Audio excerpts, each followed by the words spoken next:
Pancho, mahilig ka ba sa kari-kari? Hindi kari-kari, ha? Kari-kari. Ano yung kari-kari? Basta kari-kari, ayan. Mukhang masarap yan, Mami Su, lalo na pag tuwalya ng baka yung ginagamit. Baka nga kari-kari to, hindi kari-kari, ha? Kari-kari. Kari-kari.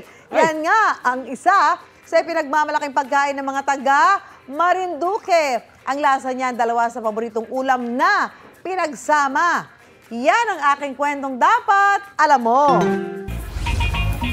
Kung mahilig kayo sa dinuguan at bopis, tiyak napapatok sa inyo ang isang putahe mula sa Buwak, Marinduque. Dahil ang dalawang putaheng ito nagkaroon daw ng collaboration. Para siyang bopis pero black. Para siyang dinuguan?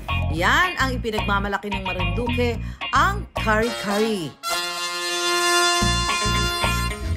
Kilalang pagkain sa Marinduque ang kari-kari, kung saan ang mga natirang lamang loob ng baboy ay hinahaluan ng dugo para maging isang bagong putahe.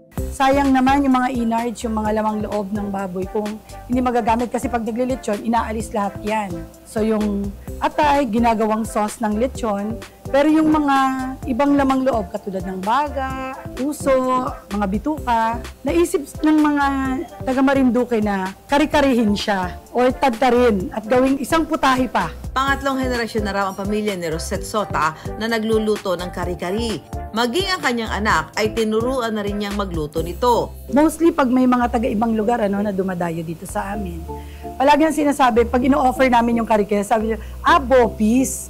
Sabi ko, ay hindi po yan bopis. Si bopis, walang dugo. Pero yung anghang at saka yung mga ingredients, halos pareho lang. Kasi si bopis ang nilalagay ay annatto oil. Sa case naman ni dinuguan naman ay laman ang ginagamit ng baboy. Pareho silang may suka at pareho din silang may dugo.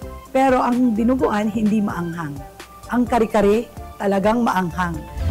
Sa pagluluto ng kari-kari, unang igisa ang lamang loob ng baboy kasama ang bawang at sibuyas. Tapos pag naluto na yung karne or yung mga innards, saka siya nilalagyan ng sukang tuba. Sunod na ihalo ang dugo ng baboy.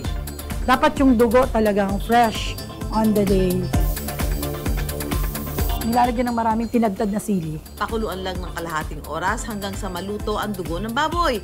At kering-keri na raw kainin ang kari-kari.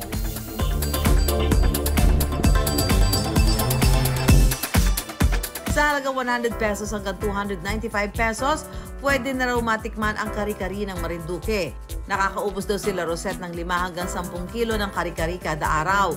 Lahat ng handaan or okasyon, present ang kari-kari. Ang mga pagkain katulad ng kari-kari ay hindi lang basta bumubusog sa ating tiyan. Ito rin ay sumisimbolo sa pagkakakilanlan ng isang lugar.